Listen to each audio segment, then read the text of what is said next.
نحمده ونصلي على رسوله الكريم أما بعد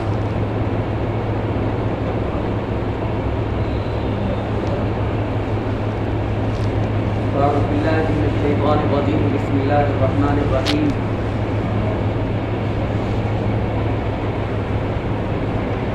لقد جاءكم رسول من أنفسكم عزيز عليه ما عنتم حريص عليكم بالمؤمنين رؤوف رحيم فإن تولوا فقل حسبي الله لا إله إلا هو عليه توكلت وهو رب العرش العظيم وقال الله تعالى في موضع آخر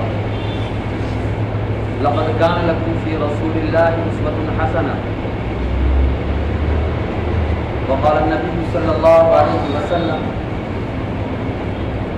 بعثت لأتمم مكارم الأخلاق ومحاسن الأفعال أو كما قال عليه الصلاة والسلام صدق الله العظيم.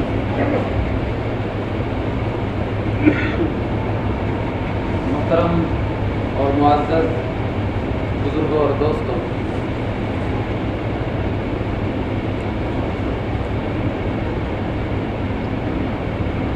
اسلامی سال کا سب سے اہم مہینہ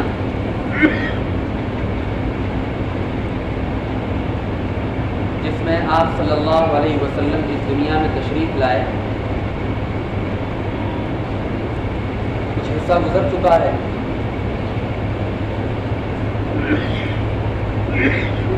آج 12 تاریخ ہے. چاہیے تو یہ کہ ہم حضور صلی اللہ علیہ وسلم کے لائے ہوئے دین کو مکمل اپنا لیں، زندگی کے ہر گوشے میں. لیکن مسئلہ یہ ہے کہ پوری دنیا کے مسلمانوں کا سب سے بڑا مسئلہ یہ ہے کہ ہم اعلان تو کرتے ہیں، نعرے بھی لگاتے ہیں اور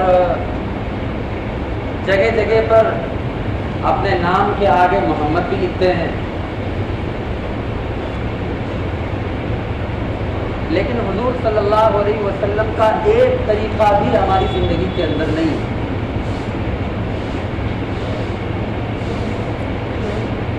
تو اسلام صرف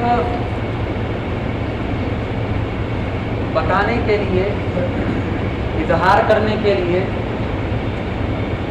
یا یہ دکھلانے کے لیے کہ ہم مسلمان ہیں، یا یہ دکھلانے کے لیے کہ میرے نام کے آگے محمد یا عبداللہ نام ہے، اس کے لیے نہیں آیا. حضور صلی اللہ علیہ وسلم جس وقت دنیا میں تشریف لائے، اگر دکھلانا ہی مقصود ہوتا اللہ رب العزت جیسے ہی آپ کی پیدائش بھی دکھا دیتے کہ ایسا بچہ دنیا میں آیا ہے، ایسے ایسے کام کرنے والا ہے، نبی بنے گا، محمد نام ہوگا، ساری چیزیں اللہ کے رسول بتلا دیتے، اللہ رب العزت بتلا دیتے کہ ایسی ایسی مصیبتیں آئیں گی، مکہ سے ہجرت کریں گے، جنگ ہوگی، لڑائی ہوگی، یہ ساری چیزیں بتلا دیتے اگر اسلام اسی کا نام ہوتا. لیکن اسلام بتلانے یا بتانے یا اظہار کا نام نہیں ہے. اسلام اصل نام ہے عمل کا. مومن کسے کہتے ہیں؟ علماء کرام سے پوچھیں کہ مومن کیا ہے، مومن کون ہے؟ تو ہر ایک آپ کو یہی بتائے گا کہ ایمان تو یہ ہے کہ آدمی ہر چیز کے اقرار کے ساتھ عامل بھی ہو جائے.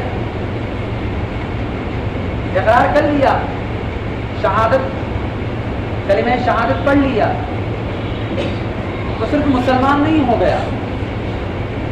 کتنے لوگ آپ نے دیکھے ہوں گے نیوز چینلوں پر یا دنیا کے اندر جو کلمہ شہادت پڑھتے ہیں بہت سے لوگوں کو تو قرآن کریم کی بہت ساری صورتیں بھی یاد ہیں، لیکن وہ مسلمان نہیں ہیں۔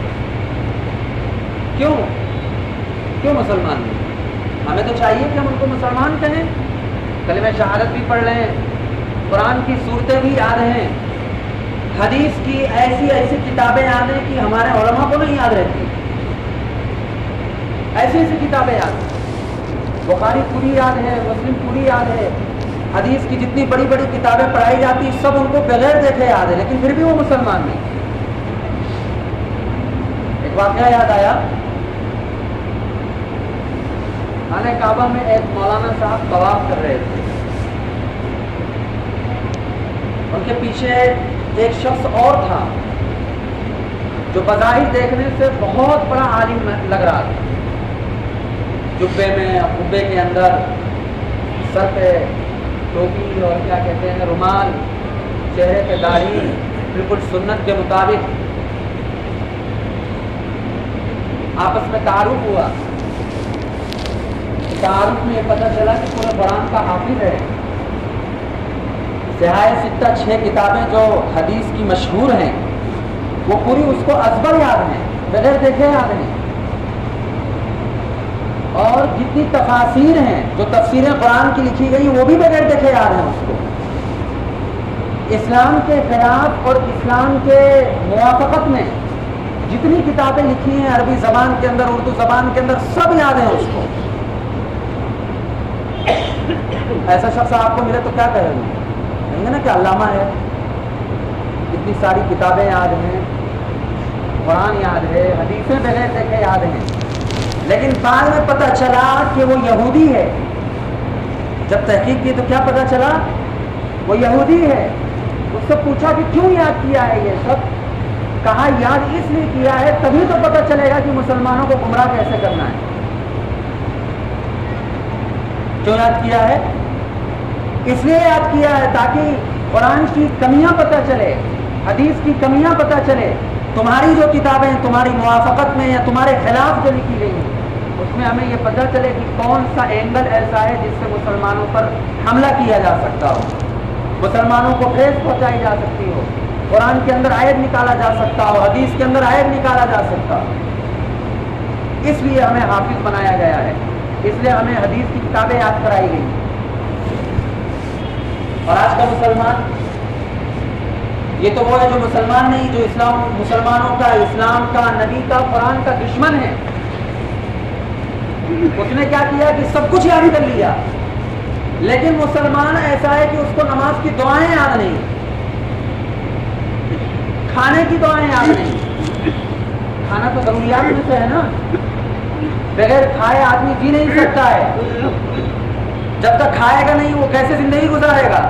اس کی دعائیں بھی اس کو یاد نہیں، دسترخوان اٹھانے کا طریقہ یاد نہیں ہے، گھر میں بیٹھ کر کس طرح کھانا چاہیے وہ یاد نہیں ہے۔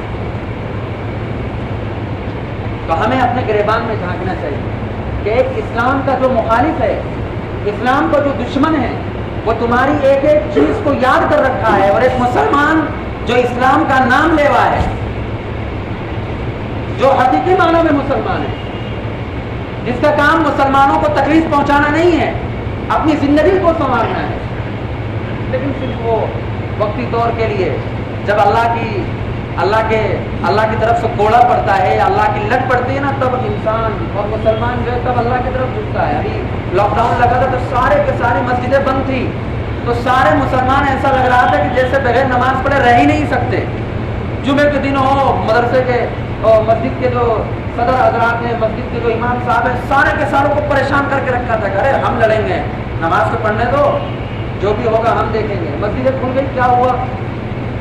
سارے نمازی غائب، ساری چیزیں غائب، ایک مسلمان نہیں دکھتا ہے۔ عربی زبان کا ایک مقولہ ہے، الانسان حریص فیما منع، جس چیز سے آدمی کو روکا جاتا ہے آدمی اسی کا لالچی ہوتا ہے۔ تو جب تک نماز اور مسجدیں بند تھی تب تک مسلمان اس پر خوب بھاگتا تھا، جیسے ہی مسجدیں کھل گئی سارا لالچی پن اور سارا جتنا بھی دل میں اور جتنا بھی مسلمانیت تھی اور جتنا بھی جذبہ تھا، جتنا جوش تھا، سب کے سب ختم ہو گئے۔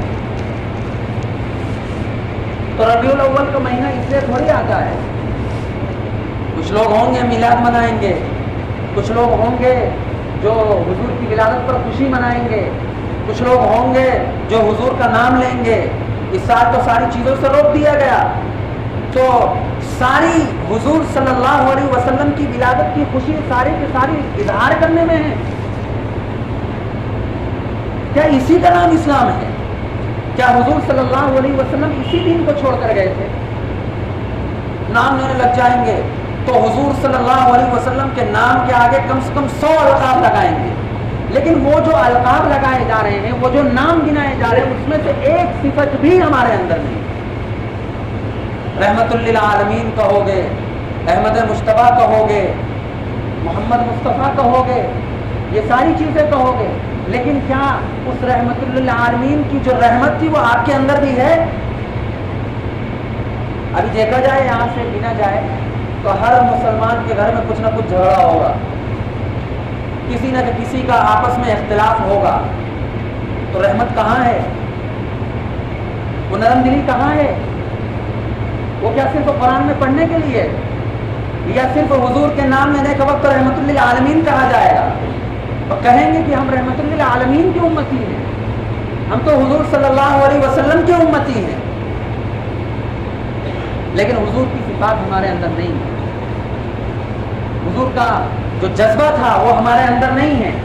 معاف کیجئے گا، بات ہو سکتا بری لگے، لیکن بات جو ہوتی کڑوی ہوتی، سچ کڑوا ہوتا ہے، آپ کو اس کو قبول کرنا پڑے گا۔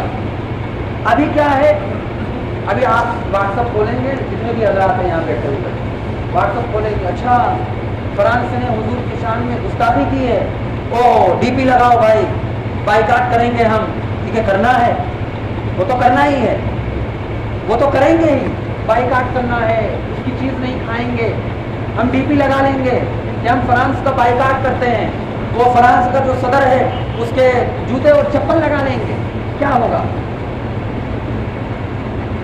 اس سے کیا ہوگا؟ کوئی فائدہ نظر آیا آپ کو 4-5 دن میں؟ ہو گیا نا، ہفتہ بھر تو ہو گیا، ہفتے بھر سے مسلمان اسی میں لگے ہوئے ہیں، کوئی فائدہ نظر آیا آپ کو؟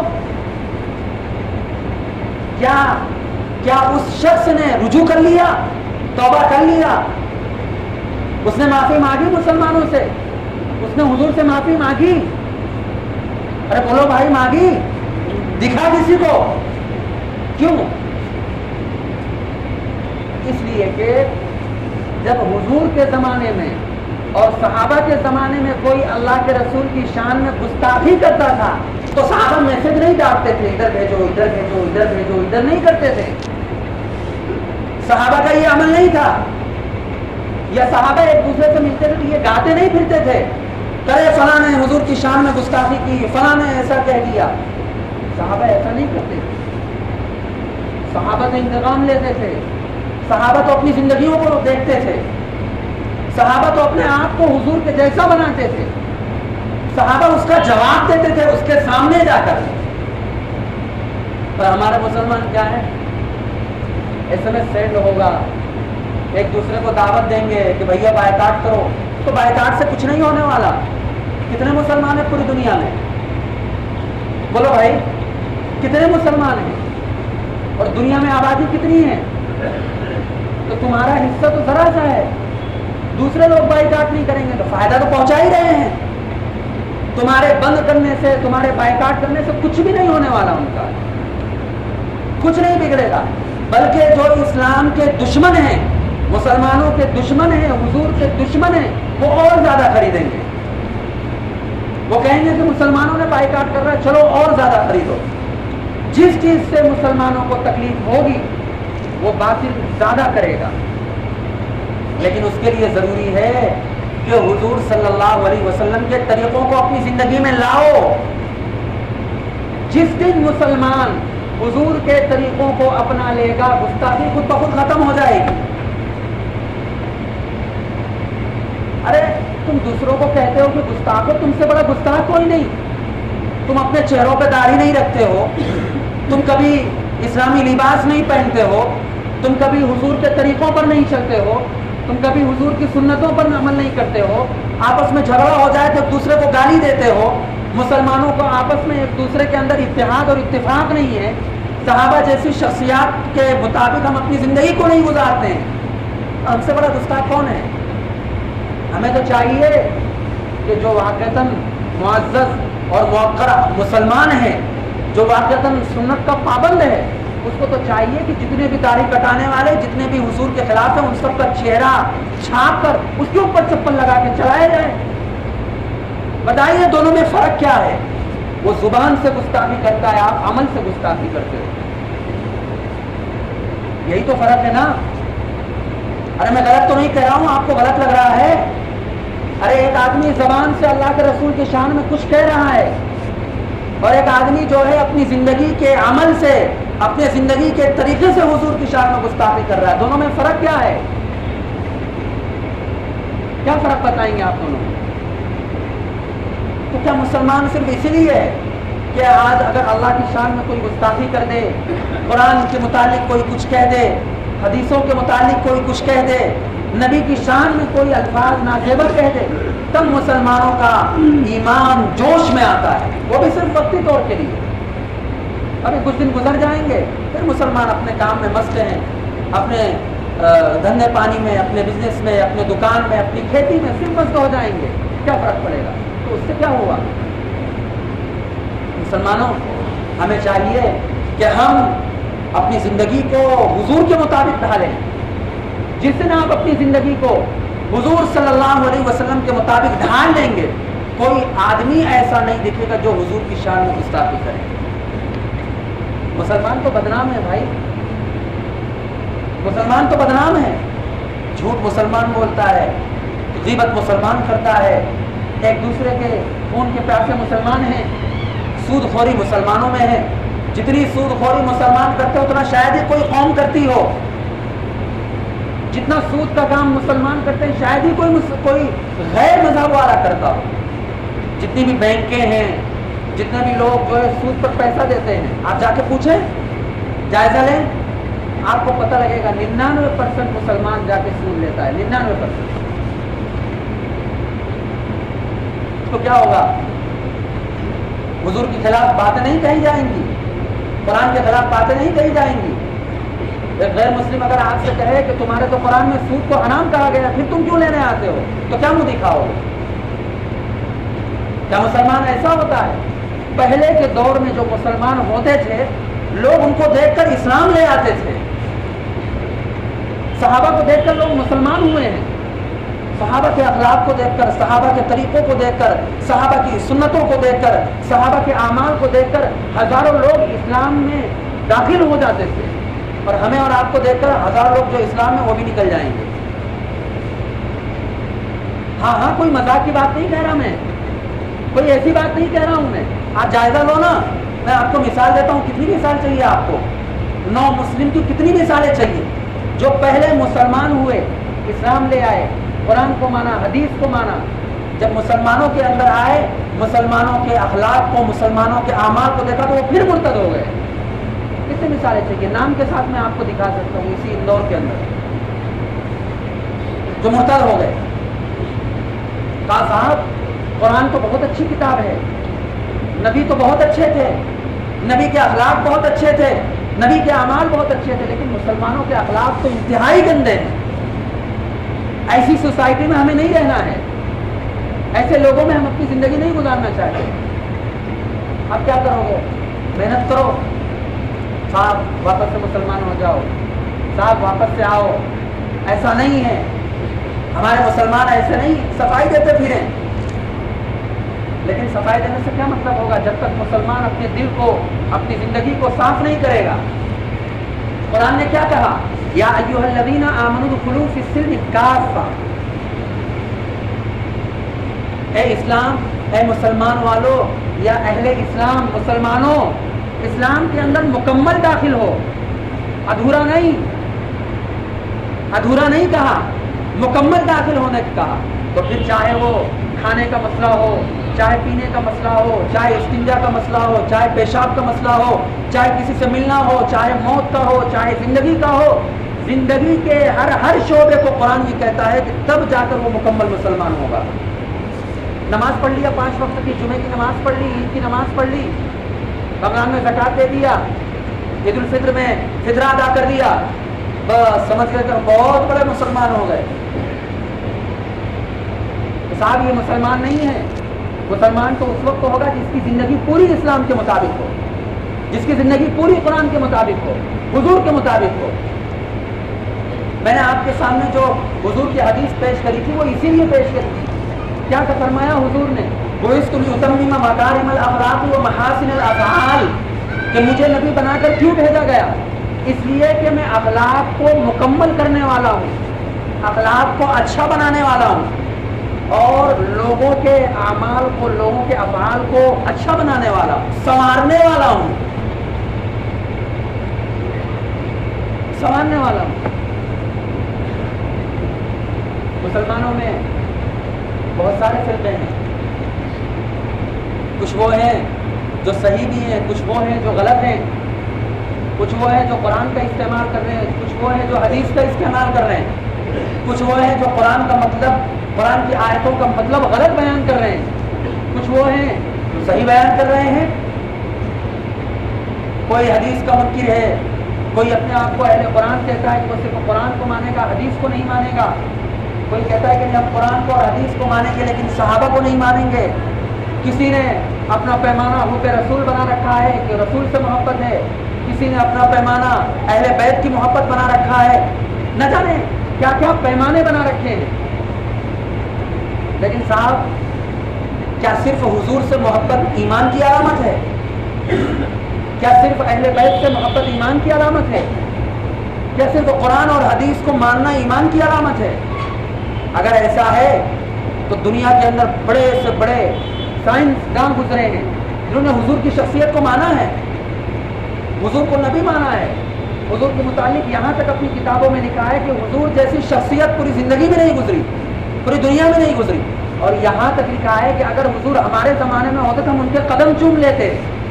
کس نے لکھا ہے؟ غیر مسلموں نے، جو مسلمان نہیں ہیں، مسلمان نہیں ہیں۔ یہاں تک لکھا ہے کہ اگر حضور موجود ہوتے یا میں ان کے زمانے میں موجود ہوتا تو میں آپ کے علاوہ کسی کی اتباع نہیں کرتا۔ لیکن کیا آپ ان کو کہتے ہیں کہ حضور سے ان کی یہ محبت، حضور کے ساتھ ان کی یہ سچائی ایمان کی علامت ہو سکتی ہے؟ کوئی کہے گا کہ یہ مومن ہے؟ کوئی نہیں کہے گا۔ ایک منکر حدیث ہے، حدیث کو نہیں مانتا، حدیث کی کسی جتنی بھی احادیث ہیں ان کو نہیں مانتا، وہ قرآن کو مانتا ہے۔ وہ کہتا ہے کہ میں آپ سے تو صرف قرآن کو مانوں گا، قرآن اللہ کی کتاب ہے۔ تو آپ کہو گے کہ وہ مسلمان ہے؟ کہو گے کہ ایسا شخص صحیح ہے؟ کیوں؟ تو قرآن کو پڑھنے والا ہے، قرآن کو پڑھ رہا ہے، قرآن ہی سے ساری باتیں کر رہا ہے، اس کو صحیح کہنا چاہیے نا، کیوں غلط کہتے ہیں؟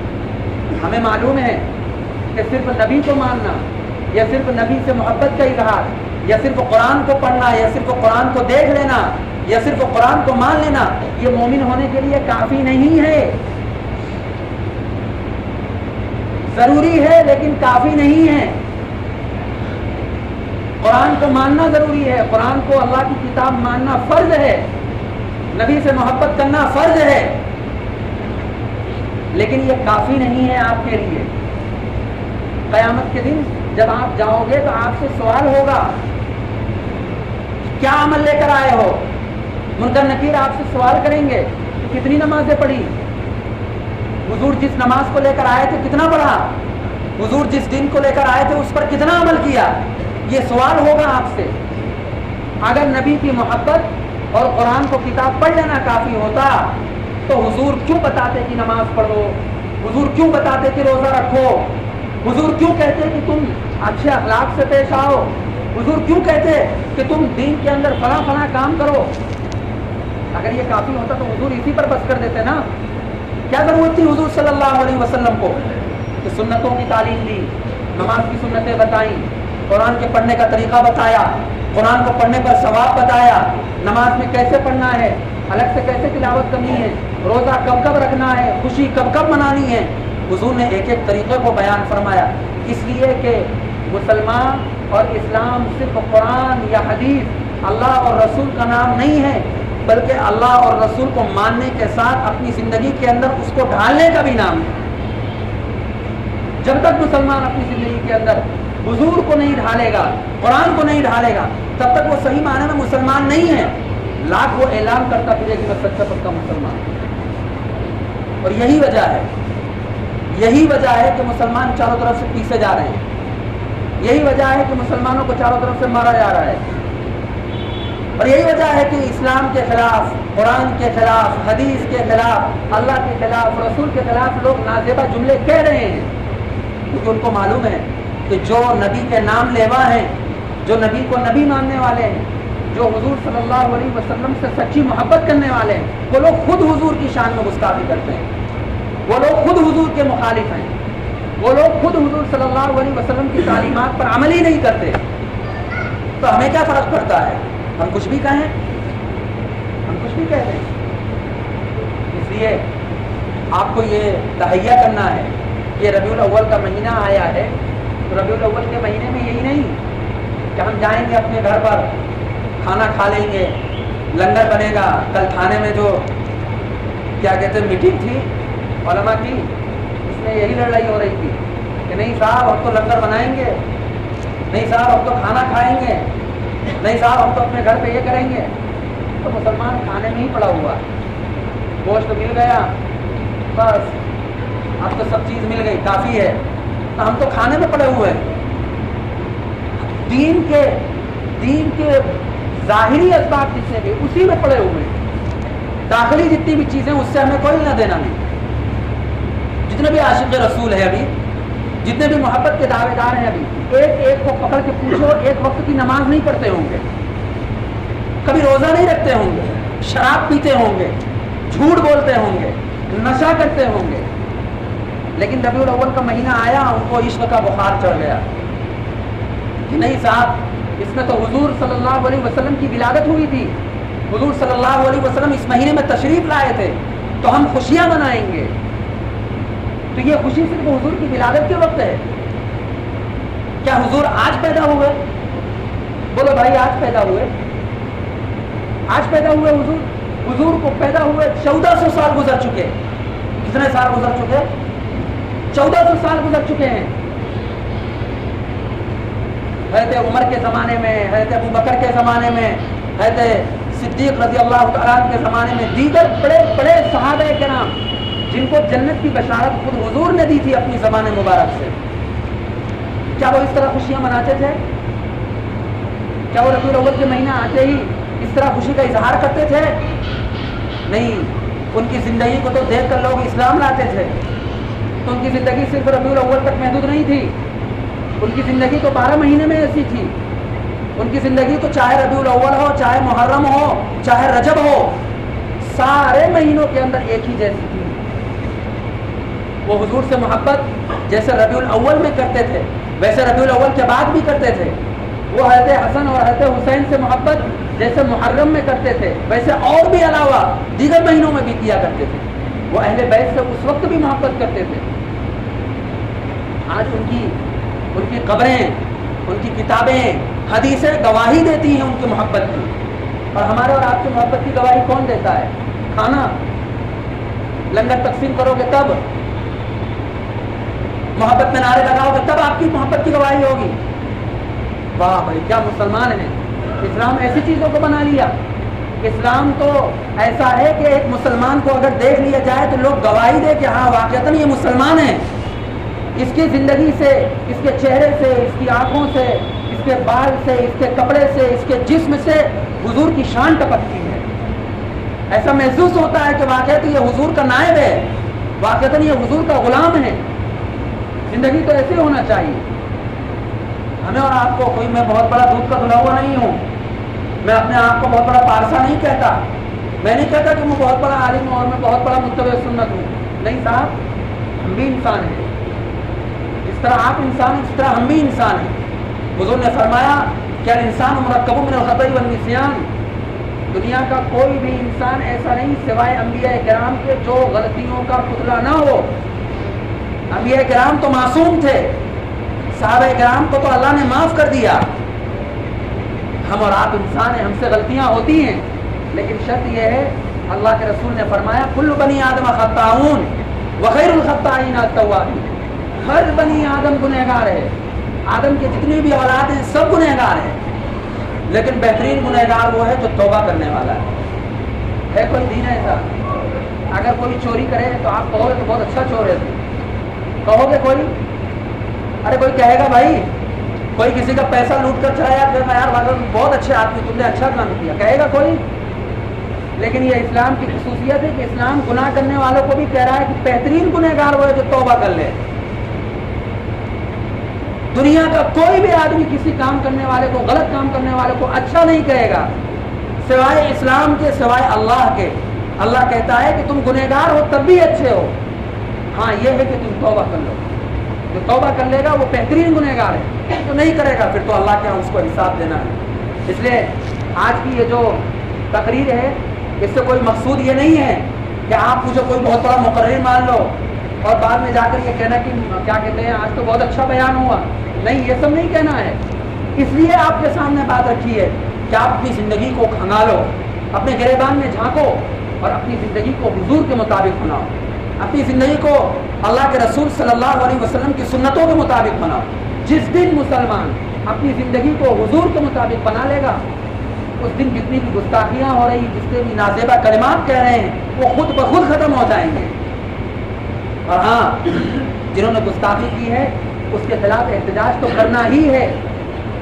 میری تقریر کا خلاصہ یہ نہیں ہے کہ چپ چاپ بیٹھ جانا، یہ نہیں کہا میں نے، یہ تو کرنا ہی ہے، احتجاج کرنا ہے، ہمیں جو ہے اپنا احتجاج کروانا ہے۔ اس کے جو بھی طریقے مسلمان ہیں علماء بتا رہے ہیں، کیا کہتے ہیں ان کی مصنوعات کا بائیکاٹ کریں، ان کے جو کھانے ہیں ان کو نہ خریدیں، اگر گھروں کے اندر رکھیں تو اٹھا کے روڈ پہ پھینک دو، مت استعمال کرو۔ لیکن ان سب کے باوجود ہمیں اپنی زندگی کو اس کے مطابق ڈھالنا بھی ہے۔ جب اپنی زندگی کو ڈھالیں گے تو یہ چیزیں خود بخود ہمارے اندر آ جائیں گی۔ اللہ سے دعا ہے کہ اللہ مجھے بھی توفیق دے اور آپ کو بھی توفیق دے۔ واخر دعوانا الحمدللہ رب العالمین۔